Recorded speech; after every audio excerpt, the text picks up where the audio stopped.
नमस्कार दोस्तों, स्वागत है आप सभी का आरबीएससी इंग्लिश क्लासेस में। सबसे पहले आप सभी को इस नए साल की बहुत बहुत शुभकामनाएं। ये नया साल आपके लिए बहुत ही बेहतरीन साबित हो, ऐसी मेरी मनोकामनाएं हैं। आज हम नया चैप्टर स्टार्ट करने वाले हैं। आज हम पढ़ने वाले अर्थशास्त्र। हमने इतिहास पढ़ लिया, हमने राजनीतिक विज्ञान पढ़ लिया, आज हम पढ़ेंगे अर्थशास्त्र। अर्थशास्त्र में हम पढ़ेंगे 14वां पाठ, जिसका नाम है आर्थिक अवधारणाएं एवं नियोजन। क्या? आर्थिक अवधारणाएं एवं नियोजन। अवधारणाओं का मतलब तो समझ में आती होगा आपको, परिभाषाएं वगैरह जो होता है किसी चीज को डिफाइन करना, अवधारणा। नियोजन का मतलब हम आगे समझने ही वाले हैं, है कि नहीं। तो आर्थिक का मतलब क्या होता है? देखिए, आर्थिक जो है वो बना है अर्थ शब्द से। अर्थ शब्द, अर्थ का मतलब होता है पैसा, धन, संपत्ति। अर्थ का मतलब क्या होता है? धन कह लीजिए, पैसा कह लीजिए, संपत्ति कह लीजिए। किसका मतलब होता है? अर्थ का। तो अर्थ से बना आर्थिक, तो मतलब आर्थिक मतलब पैसों वाला, मतलब पैसों से संबंधित, धन से संबंधित, है कि नहीं। धन की स्थिति आर्थिक, अर्थ की स्थिति आर्थिक हो गई, ठीक है ना। तो आर्थिक अवधारणाएं मतलब धन से जुड़ी हुई अवधारणाएं एवं नियोजन की, उसका नियोजन कैसे करते हैं, ये हम सब इसी चैप्टर में पढ़ने वाले हैं। हालांकि इस चैप्टर के आपके बहुत सारे टॉपिक तो जो है पहले से हटा दिए गए हैं, लेकिन जितने टॉपिक बचे हैं, 2 टॉपिक बचे हैं, हम उन 2 टॉपिक को बहुत ही ध्यान से, बहुत ही मन लगा के, बहुत ही अच्छे से पढ़ेंगे, ताकि आपको पूरी तरह से समझ में आ जाए, कोई भी कंजूसी न हो। आप समझने में कंजूसी मत कीजिए, मैं पढ़ाने में कंजूसी बिल्कुल भी नहीं करने वाला। तो सबसे पहले हम पढ़ेंगे, आज पहला टॉपिक पढ़ेंगे अपना, जिसका नाम है आर्थिक विकास।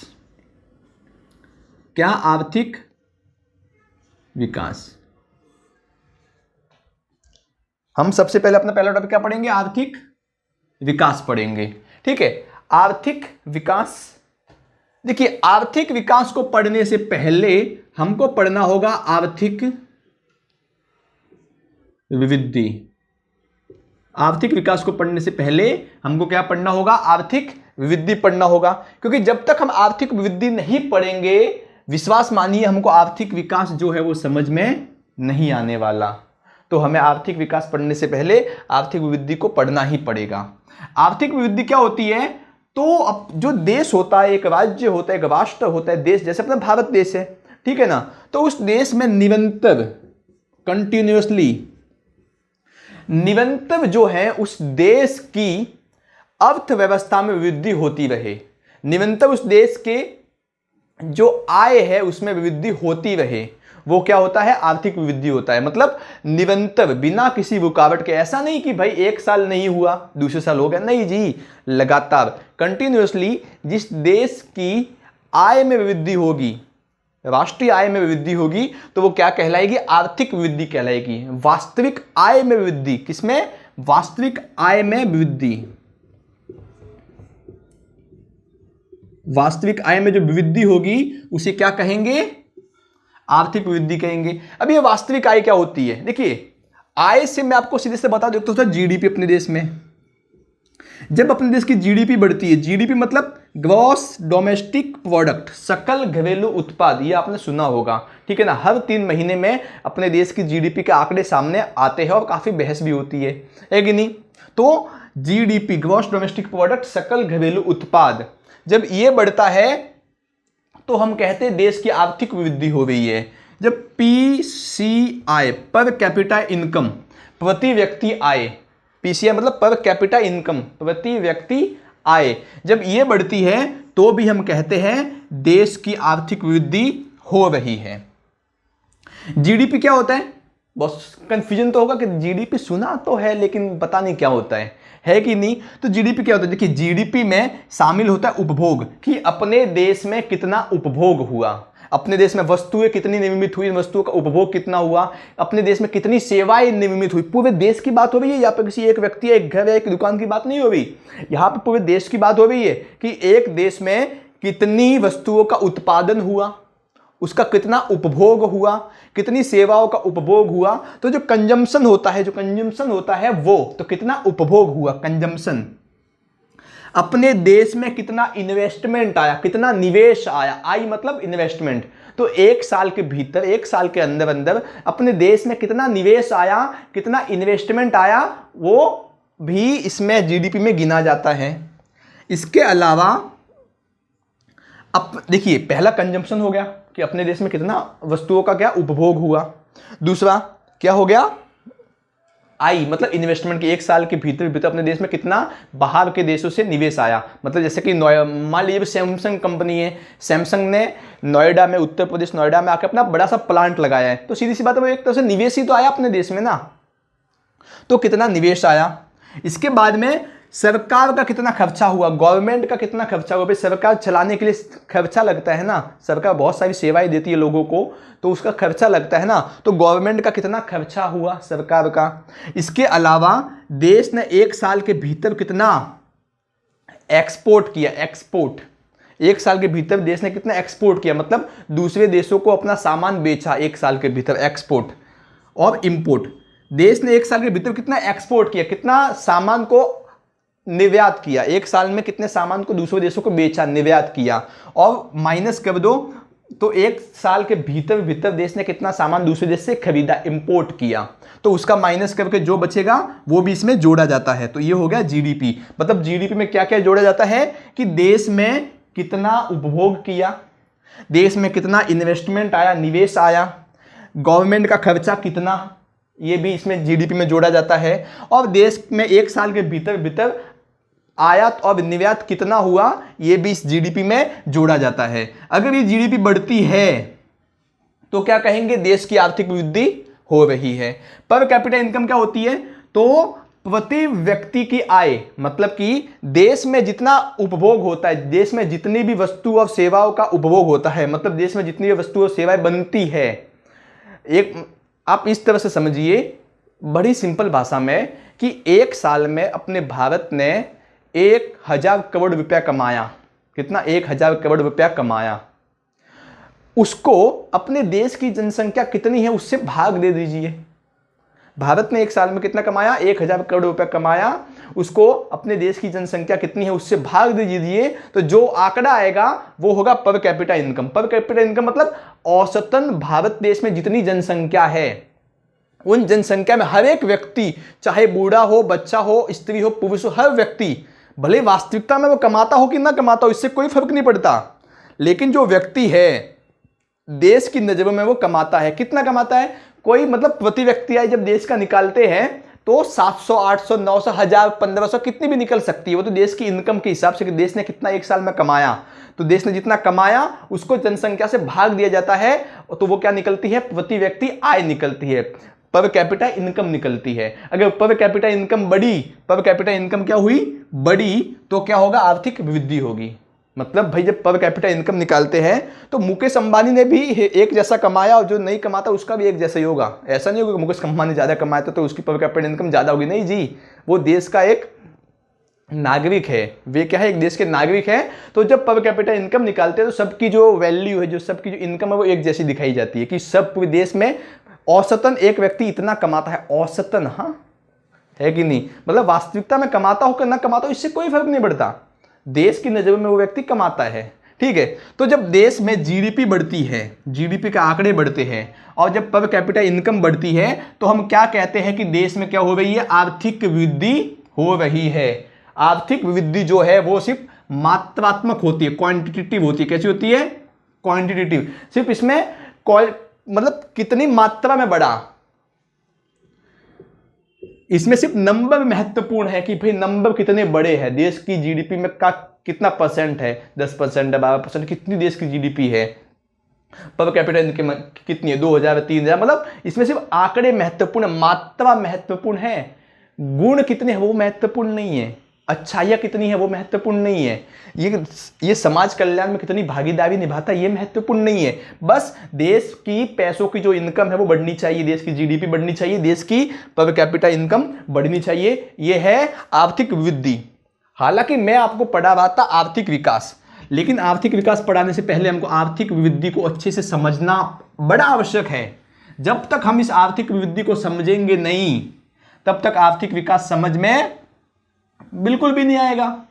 अगर आप डायरेक्ट बिना आर्थिक वृद्धि पढ़े आप डायरेक्ट आर्थिक विकास समझने जाएंगे तो नहीं आने वाला समझ में। आप या तो फिर तोते की तरह बैठोगे बटने, उसका कुछ फायदा तो बिल्कुल भी है नहीं। ठीक है, तो आर्थिक विकास हम पढ़ते हैं। आर्थिक विकास क्या होता है, देखिए आर्थिक विकास में अभी जीडीपी, पर कैपिटा इनकम, राष्ट्रीय आय वगैरह ये सब महत्वपूर्ण है, ये सब महत्वपूर्ण होती है। वास्तविक जो राष्ट्रीय आय होती है वो आर्थिक विकास में महत्वपूर्ण भूमिका निभाती है। लेकिन इसके साथ साथ देश का जो सामाजिक स्ट्रक्चर है, जो देश में जो सामाजिक लेवल पर जो समाज कल्याण कितना होता है, क्या सभी लोगों को सही से शिक्षा मिल पाती है, क्या सभी लोगों को, कोई भूखा तो नहीं सोता देश में, कोई कुपोषण का शिकार तो नहीं है, देश में कितने गरीब है कि नहीं, देश में कितने अमीर है। मतलब एक तरह से समाज कल्याण के विषय में सोचना, किसके, समाज कल्याण के विषय में, लोगों के बारे में सोचना कि भाई देश, पहले आंकड़े बढ़ाने से पहले, आर्थिक वृद्धि करने से पहले आर्थिक विकास करना, कि हाँ लोग वास्तव में उठे, लोग पढ़े लिखे। भाई पता चला कि देश की जीडीपी तो बहुत ज़्यादा है लेकिन उस देश के लोग पढ़े हुए ही नहीं है, पढ़े लिखे ही नहीं है कि नहीं। आप देश की जो जीडीपी, जो पर कैपिटा इनकम है वो तो बहुत ज़्यादा है लेकिन देश के जो गरीब लोग उनको खाना ही नहीं मिल रहा है। तो ऐसे आंकड़ों का क्या फायदा, ऐसी जीडीपी का क्या फायदा देश की, जब देश के लोग ही भूखे हैं तो ऐसी जीडीपी का करके फायदा क्या है कि नहीं। तो जीडीपी के साथ साथ समाज कल्याण के विषय में कौन सोचता है, आर्थिक विकास। तो सामाजिक स्तर पर, इसके बाद सांस्कृतिक स्तर पर, कि देश में अलग अलग जो संस्कृतियां है वो भी सही से फल फूल रही है कि नहीं फूल रही, कोई संस्कृति विलुप्त होने की कगार पे तो नहीं है, तो वो भी ध्यान रखता है। तो सांस्कृतिक स्तर पर मतलब सांस्कृतिक। इसके बाद क्या होता है, आर्थिक स्तर पर। हाँ आर्थिक स्तर पर देखिए जीडीपी ये सब आ जाता है, ठीक है ना। आर्थिक स्तर पर, तो आर्थिक स्तर पर। इसके बाद राजनीतिक स्तर पर, मतलब राजनीति में भी ज़्यादा भ्रष्टाचार वगैरह तो होता नहीं, ये सब है कि नहीं, राजनीति में सभी लोगों को सही से मौका मिलता है, तो ये भी इसमें मायने रखता है आर्थिक विकास में, कि भाई सभी लोग सही से पढ़े, सभी लोगों को, कोई भूखा ना सोए, सभी लोगों को सही से खाना मिले, सभी लोगों को रहने के लिए घर हो, सभी लोगों को खाने के लिए अच्छा भोजन हो, सभी लोगों को शिक्षा के लिए अच्छे स्कूल हो, सभी लोगों के लिए स्वास्थ्य की देखभाल करने के लिए अच्छे हॉस्पिटल हो, सभी लोग जो है अपनी आरामदायक जिंदगी, मतलब एक अच्छी लाइफस्टाइल सही से, मतलब एक सही ढंग से अपना जीवन बड़े ही सही रूप से चला सके, है कि नहीं। वो क्या हो गया, आर्थिक विकास। मतलब आर्थिक विकास में लोगों को ऊपर उठाना महत्वपूर्ण है। किसको, लोगों को। कोई लोग भूखा नहीं सोना चाहिए, है कि नहीं। तो आर्थिक विकास में किसको ऊपर उठाना महत्वपूर्ण है, लोगों को। लोग ऊपर उठेंगे तो देश अपने आप ऊपर उठता जाएगा, है कि नहीं। लोग ऊपर उठेंगे तो देश तो अपना ऊपर उठता जाएगा। देखिए आर्थिक विकास जब आप पढ़ रहे होंगे तो एक बात आपने अवश्य सुनी होगी कि जो आर्थिक विकास है ये आर्थिक वृद्धि की तुलना में एक व्यापक अवधारणा है। कैसी अवधारणा है, व्यापक। मैं समझाता हूं क्यों व्यापक है। मान लीजिए ये अपने देश का आर्थिक विकास है, इसको आर्थिक विकास कहते हैं। ये अपने देश का आर्थिक विकास है कि इतना अपने देश में आर्थिक विकास हुआ तो इतना ही सिर्फ आर्थिक वृद्धि होगी।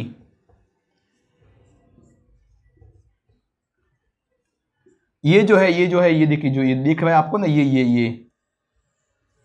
ये आर्थिक वृद्धि है, ये आर्थिक विकास है। मतलब आर्थिक विकास में आर्थिक वृद्धि आ जाती है। अगर देश का आर्थिक विकास हो रहा है तो देश की आर्थिक वृद्धि भी हो रही है।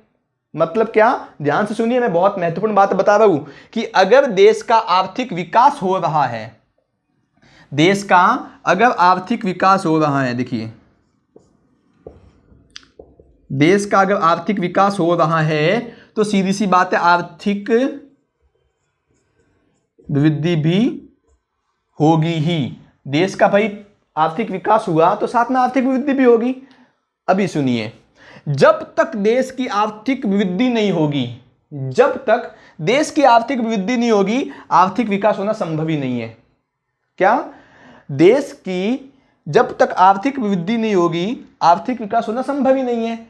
भाई पहले तो देश की जीडीपी अच्छी करेंगे, पर कैपिटा इनकम करेंगे, अच्छी करेंगे, मतलब देश का जो आर्थिक स्थिति है, देश की जो अर्थव्यवस्था है उसको मजबूत करेंगे, उसके बाद ही तो समाज कल्याण का देश काम कर पाएगा।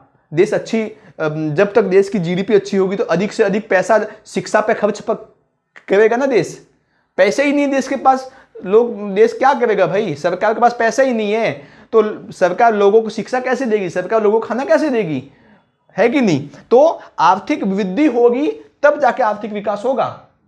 तो एक तरह से कह सकते हैं कि जो आर्थिक विकास है वो डिपेंड है, वो निर्भर है आर्थिक वृद्धि पे। किस पे निर्भर है? आर्थिक वृद्धि पे। जब जब आर्थिक वृद्धि होगी उतना ही आर्थिक विकास भी होगा। इसीलिए आर्थिक विकास भी महत्वपूर्ण है और आर्थिक वृद्धि भी महत्वपूर्ण है। क्या? आर्थिक विकास भी महत्वपूर्ण है और आर्थिक वृद्धि भी महत्वपूर्ण है। आर्थिक वृद्धि होती जाएगी, आर्थिक विकास होता जाएगा। आर्थिक वृद्धि होती जाएगी, आर्थिक विकास होता जाएगा। इकोनॉमिक डेवलपमेंट होता जाएगा, इकोनॉमिक ग्रोथ जो है बढ़ती जाएगी। हम क्या पूछते हैं भाई कि देश का डेवलपमेंट हुआ कि नहीं हुआ? डेवलपमेंट मतलब विकास हुआ कि नहीं हुआ? विकास से क्या मतलब है कि भाई सभी लोग अच्छे से खा पी रहे, सभी लोगों को अच्छे से स्वास्थ्य मिल रहा है कि नहीं, सभी लोगों को अच्छे से हवा मतलब शिक्षा वगैरह मिल रही है कि नहीं मिल रही, देश में नई नई टेक्नोलॉजी आ रही है कि नहीं आ रही। पता चला कि देश में अभी भी 100 साल पुराने ढंग से खेती की जाती है। तो कहाँ हुआ देश का विकास? हुआ? नहीं हुआ। भाई साहब, आर्थिक विकास का महत्वपूर्ण पहलू ये भी है कि देश में टेक्नोलॉजी भी बढ़ती जाए, कि देश में नई नई तकनीकें अपनाएं। नई नई तकनीकें अपनाएंगे तो सीधी सी बात है ज्यादा उत्पादन होगा, उत्पादन ज्यादा होगा तो देश की आर्थिक वृद्धि भी होगी, है कि नहीं। और आर्थिक वृद्धि होगी तो आर्थिक विकास तो होता ही जाएगा। तो आर्थिक विकास वापस से बताता हूं, देखिए आर्थिक वृद्धि क्या होती है? जीडीपी जब बढ़ती है, जब पर कैपिटा इनकम बढ़ती है तो क्या होता है? देश का आर्थिक वृद्धि होती है, इकोनॉमिक ग्रोथ होती है। ठीक है, जब देश की आर्थिक वृद्धि होती है, जब देश की जीडीपी बढ़ती है, पर कैपिटा इनकम बढ़ती है, इसके साथ साथ देश में सामाजिक रूप से बदलाव होते हैं, देश में सांस्कृतिक रूप से बदलाव होते हैं, देश की आर्थिक स्थिति अच्छी होती है, देश की राजनीतिक में बदलाव होते हैं, देश में अच्छा इंफ्रास्ट्रक्चर होता है। क्या? संस्थागत रूप से परिवर्तन होते हैं देश में अच्छे रेलवे है, अच्छी ब्रिज है, अच्छे पुल है, अच्छी सड़कें है कि नहीं। देश में नई नई टेक्नोलॉजी आती है। तो इन सब को क्या कहते हैं? आर्थिक विकास कहते हैं, है कि नहीं। तो आर्थिक विकास जो है वो एक व्यापक अवधारणा है और आर्थिक वृद्धि जो है, और आर्थिक वृद्धि में ये शामिल है कि नहीं। इसके अलावा एक और ज्यादा बात सुन लीजिए कि जो आर्थिक वृद्धि है ये तो होगी, है कि नहीं। आर्थिक वृद्धि होगी तो आर्थिक विकास भी होता जाएगा। ठीक है, तो हमने ये आर्थिक विकास समझा। अब देखिए आर्थिक विकास को हम सामाजिक, सांस्कृतिक, आर्थिक, राजनीतिक इन सब स्तर पर तो माप ही सकते, माप तोल सकते हैं। लेकिन भाई इसके अलावा और भी महत्वपूर्ण पहलू है जिनको हम ध्यान में रखते हुए हम कह सकते हैं कि देश का आर्थिक विकास हुआ है कि नहीं हुआ। वो कौन कौन से महत्वपूर्ण पहलू है, कौन कौन से महत्वपूर्ण आयाम या कौन कौन से महत्वपूर्ण अवधारणाएं हैं, उनको हम देख लेते हैं। देखिए सबसे पहले होता है सतत विकास। क्या होता है? सतत विकास। सतत विकास एक तरह से आप कह सकते हो कि ये आर्थिक विकास के अलग अलग आयाम हैं। क्या है? आर्थिक विकास के अलग अलग आयाम है। आर्थिक विकास के आयाम,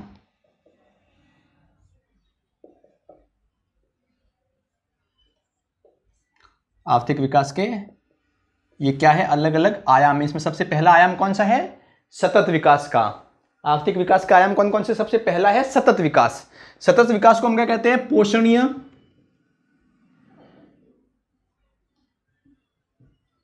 पोषणीय विकास भी कहते हैं, धारणीय विकास भी कहते हैं।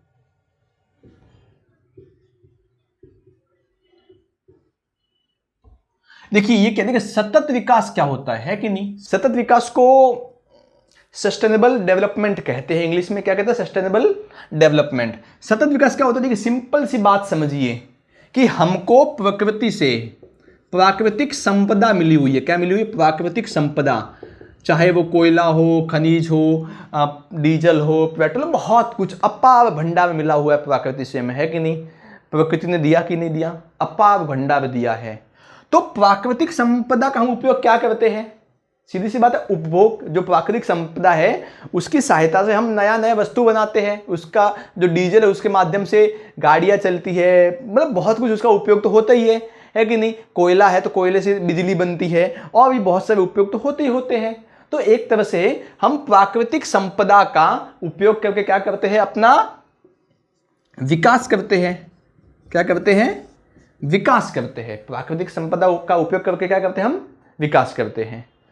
अभी ये सतत विकास क्या कहता है कि भाई ठीक है, आप अपना विकास करो, आप प्राकृतिक संसाधनों का उपयोग तो करो, लेकिन इस बात को ध्यान रखो कि आप इसका उतना ही उपयोग करो जितना आपके लिए आवश्यक हो, और साथ में आने वाली भविष्य की जो पीढ़ियां है, जो आने वाले भविष्य में जो लोग होंगे, जो पीढ़ियां होंगी, उनके लिए भी बचा के रखो। आप सेल्फिश मत बन जाओ, अपने लिए सब उपयोग मत करो, उनके बारे में ध्यान रखते हुए अपना भी विकास करो कि भाई उनको भी ये मिलना चाहिए। उनके विकास के बारे में भी ध्यान रखो और अपना भी विकास करो। मतलब भविष्य के बारे में सोचते हुए वर्तमान में अपना विकास करना, यही सतत विकास है। हमें प्राकृतिक संपदा को, प्राकृतिक संसाधन को किसी भी प्रकार की हानि नहीं पहुंचानी है।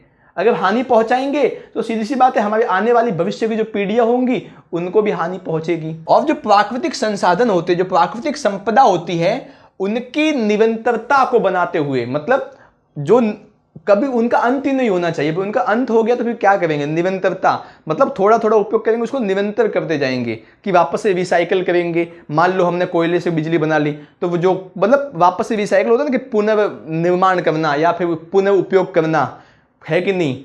तो उस सब का ध्यान रखते हुए क्या करेंगे? हम अपना सतत विकास करेंगे। क्या करेंगे? अपना पोषणीय विकास करेंगे। क्या करेंगे? हम अपना धारणीय विकास करेंगे। क्या करेंगे? हम अपना सस्टेनेबल डेवलपमेंट करेंगे। इसके बाद हम देखते हैं समावेशी विकास। क्या देखते हैं? समावेशी विकास, जिसको क्या कहते हैं? इंक्लूसिव डेवलपमेंट कहते हैं। समावेशी विकास, समावेशी विकास, इंक्लूसिव डेवलपमेंट, आईडी लिखा है कि नहीं? देखिए, समावेशी में एक समावेशी जो शब्द इसमें आ जाता है, समाज। समा से क्या होगा? समाज। समाजवेशी, मतलब कि देश जब भी विकास करेगा, देश जब भी विकास होगा, जब भी विकास का काम होता है, तो उसमें किसी भी प्रकार की समाज में लोगों के साथ न तो लिंग के आधार पर, न भाषा के आधार पर, न ही जाति धर्म के आधार पर लोगों से किसी प्रकार का बिना भेदभाव किए हुए सबको बराबर का लाभ मिलना चाहिए। सरकार की जो योजना है, सबको बराबर का लाभ मिलना चाहिए। यही समावेशी विकास है। मतलब समाज के सभी वर्गों को साथ में लेकर विकास करना। समाज में जितने भी अलग अलग पंथ है, अलग अलग जातियां है, अलग अलग धर्म है, अलग अलग भाषाएं है, अलग अलग क्षेत्र है, तो सबको साथ में लेकर के क्या करना? अपना विकास करना। यही क्या कहलाता है? समावेशी विकास। जो वंचित वर्ग है, वंचित वर्ग मतलब जो चाहे गरीब हो, चाहे अन्य पिछड़ी जातियों के वर्ग हो, जो जातियां हो, तो जो वंचित वर्ग है उनको भी विकास की सतत धारा में जोड़ना। क्या लिखता हूं? देखिए, वंचित वर्गों को,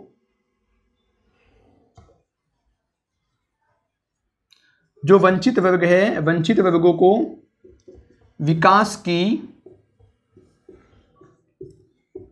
सतत धारा में जोड़ना।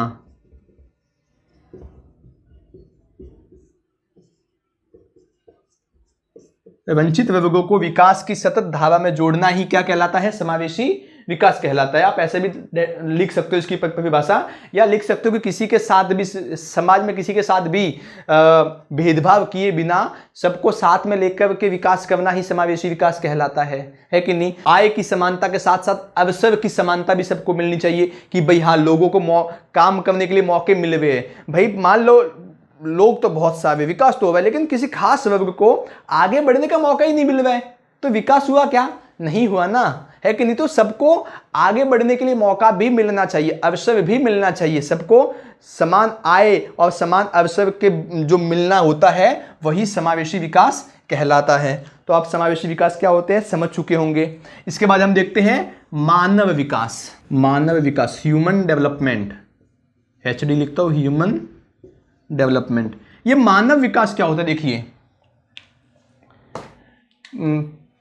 वैसे तो हम पाकिस्तान को बहुत गालियां देते हैं, लेकिन है कि नहीं? पाकिस्तान को देते हैं, पाकिस्तान के जो कुछ अच्छे लोग हैं उनको नहीं देते ना। तो पाकिस्तान के एक अर्थशास्त्री हुए जिनका नाम था महबूब उल हक। क्या? महबूब उल हक, पाकिस्तान के अर्थशास्त्री हुए, बहुत ही सम्माननीय अर्थशास्त्री, बहुत सम्माननीय व्यक्ति है महबूब उल हक। इन्होंने 1990 में, महबूब उल हक ने 1990 में मानव विकास सूचकांक, ह्यूमन डेवलपमेंट इंडेक्स बनाया। क्या बनाया? ह्यूमन डेवलपमेंट इंडेक्स, मानव विकास सूचकांक। इसकी एक अवधारणा जो है पेश की कि देखो मैंने ये मानव विकास ह्यूमन डेवलपमेंट इंडेक्स बनाया है, ये ऐसे काम करेगा, ये देश में जो लोग हैं उनको, उनकी स्थिति कैसी है ये जानने में ये सहायता करेगा, है कि नहीं। तो महबूब उल हक ने 1990 में ह्यूमन डेवलपमेंट इंडेक्स की एक अवधारणा, मानव विकास सूचकांक की एक अवधारणा प्रस्तुत की। ये मानव विकास सूचकांक क्या है? तो मानव विकास सूचकांक में तीन महत्वपूर्ण, देखिए ह्यूमन डेवलपमेंट इंडेक्स में मुख्य रूप से तीन महत्वपूर्ण चीजें शामिल होती है। अब ये ह्यूमन डेवलपमेंट इंडेक्स क्या है? तो देखिए ह्यूमन डेवलपमेंट इंडेक्स में जो आंकड़े निकालने के लिए सबसे पहले जो है ज्ञान मापा जाता है कि लोग, उस देश के लोग कितने ज्ञानी हैं, ज्ञानी मतलब कितने पढ़े लिखे हुए लोग हैं, उस देश में उस देश की साक्षरता दर क्या है, लिटरेसी रेट क्या है उस देश की। तो सबसे पहले लोगों का ज्ञान देखा जाता है कि उस देश का ज्ञान कितना है, ठीक है। इसके बाद लोगों का जो है स्वास्थ्य देखा जाता है। स्वास्थ्य मतलब उस देश के लोग को स्वास्थ्य फैसिलिटीज मिलती है कि नहीं मिलती, उस देश के लोगों कितने साल तक जीते हैं, कि मान लो भारत के लोग हैं वो 60 साल तक जीते हैं, एक औसतन एज ना, कि भारत के लोग औसतन रूप से 60 साल तक जीते हैं। तो ये एक स्वास्थ्य इंडेक्स होगा कि भाई सबसे पहले ज्ञान देखेंगे, उस देश की औसतन जो आयु होगी, उस देश में अधिकतम मतलब जो औसतन आयु होगी, जो जीवन प्रत्याशा होगी कि लोग कितने साल तक जीते हैं उस देश के, तो वो स्वास्थ्य में देखेंगे। इसके अलावा जो जीवन स्तर होगा वो भी देखा जाएगा कि लोगों का जीवन स्तर कैसा है, लोग किस जीवन स्तर पर जीते हैं। जैसे कि भारत में मिडिल क्लास मतलब क्या? रोटी कपड़ा मकान, ये है तो लाइफ सेट है। लेकिन अमेरिका में मिडिल क्लास का मतलब क्या? रोटी कपड़ा मकान के साथ साथ अन्य सुविधाएं, सुख सुविधाएं, घर में गाड़ी भी चाहिए। भारत में अगर किसी पास गाड़ी तो अरे बहुत पैसों वाला है कि नहीं, लेकिन अमेरिका में ऐसा नहीं है, गाड़ी है मिडिल क्लास वाला है, ठीक है, ऐसा है। लेकिन भारत में अगर किसी फैमिली पास गाड़ी वाड़ी हो तो अरे पैसों वाले भाई साहब, तो है कि नहीं। तो ह्यूमन डेवलपमेंट इंडेक्स में ज्ञान देखा जाता है, लोग कितने साल तक जीते, जीवन प्रत्याशा देखी जाती है, लोगों का जीवन स्तर कैसा है, लोगों को सही से सब सुविधाएं मिल पा रही कि नहीं मिल रही, अपना जीवन जो है सही ढंग से चला पा रहे कि नहीं चला पा रहे। तो लोगों का जीवन स्तर भी देखा जाता है, कितने लोग गरीबी रेखा के नीचे है, कितने लोग मध्यम वर्गीय है, कितने लोग अमीर लोग हैं, ये सब भी देखा जाता है। तो इन सबको ध्यान में रखते हुए जो है हर साल ह्यूमन डेवलपमेंट इंडेक्स के जो है आंकड़े जारी किए जाते हैं। और ये आंकड़े कौन जारी करता है? तो संयुक्त राष्ट्र के कार्यक्रम द्वारा ये आंकड़े जारी किए जाते हैं। संयुक्त राष्ट्र के कार्यक्रम द्वारा ये आंकड़े, ह्यूमन डेवलपमेंट इंडेक्स के आंकड़े जो है हर साल जारी किए जाते हैं। इससे पता चलता है कि कौन सा देश कितना पानी में है, मतलब कौन से देश का सही से विकास हुआ है। ह्यूमन डेवलपमेंट इंडेक्स की मैं आपको दो महत्वपूर्ण बात बताता हूं। ह्यूमन डेवलपमेंट इंडेक्स जो है ये मुख्य रूप से इसके आने के बाद क्या हुआ कि पहले जो विकास जो था, क्या जो विकास था, जो आर्थिक विकास था, वो विकास सिर्फ आंकड़ों तक सीमित था, मतलब कि देश का विकास होना चाहिए, ये महत्वपूर्ण था। लेकिन ह्यूमन डेवलपमेंट आने के बाद जो विकास है वो ये हो गया कि नहीं, मनुष्य का विकास होना चाहिए, उस देश के लोगों का विकास होना चाहिए, मनुष्य का विकास होना चाहिए, ठीक है ना। इसके बाद ह्यूमन डेवलपमेंट इंडेक्स आने के बाद क्या हुआ कि जो हम देशों की तुलना कर सकते हैं कि ठीक हम लोग अमेरिका और भारत की तुलना करते हैं, कौन सा देश कितना पानी में है कि नहीं। हम पाकिस्तान और भारत की तुलना करते हैं कि भाई किस देश के लोग ज़्यादा खुश है कि नहीं। इसके बाद हम देश के मतलब देश की आर्थिक स्थिति भी इससे पता चल सकती है, ह्यूमन डेवलपमेंट इंडेक्स से भी, है कि नहीं। तो ये सब इसके फायदे हुए ह्यूमन डेवलपमेंट इंडेक्स आने के। तो आज हमने क्या पढ़ा? आर्थिक विकास पढ़ा। आर्थिक विकास के तीन आयाम पढ़े, सतत विकास, समावेशी विकास, मानव विकास, है कि नहीं। ये तीन हमने आयाम पढ़े हैं। इससे संबंधित आपको कोई भी डाउट हो तो आप मुझे अवश्य ही पूछिए, आपके लिए एकदम बैठा हूँ फ्री में आपको बताने के लिए ही, है कि नहीं। आज हमने जो पढ़ा इसके नोट्स मैंने पीडीएफ फॉर्म में, हाथ से लिखे हुए नोट्स से मैंने नीचे पीडीएफ फॉर्म में आपको लिंक उसका दिया हुआ है, तो आप वहाँ से जाके डाउनलोड कर सकते हैं। और कमेंट में मुझे बताइए कि आप कैसा लगता है मैं पढ़ाता हूँ, मतलब ये जो आज मैंने इकोनॉमिक्स पढ़ाया, अर्थशास्त्र पढ़ाया, क्योंकि अर्थशास्त्र जो है मेरा मुख्य सब्जेक्ट है, मैं भी एक अर्थशास्त्र का विद्यार्थी हूँ। तो ऐसा हो सकता है कि मैं आपको थोड़ा टफ पढ़ाता हूँ, या फिर आपको जो मैं पढ़ा वो सही लग रहा है कि नहीं लग रहा है कि नहीं। तो आप मुझे बताइए कि आपका इससे संबंधित एक्सपीरियंस कैसा है। आप अगर कहेंगे कि नहीं आप तो बहुत डीप में चले जाते हो, तो आप कहेंगे तो मैं थोड़ा सा ऊपर ऊपर से पढ़ा के छोड़ दूंगा, क्योंकि हमें आगे अर्थशास्त्र के जितने चैप्टर है सब हमें पढ़ने हैं। ठीक है, तो आज के लिए बस इतना ही। धन्यवाद।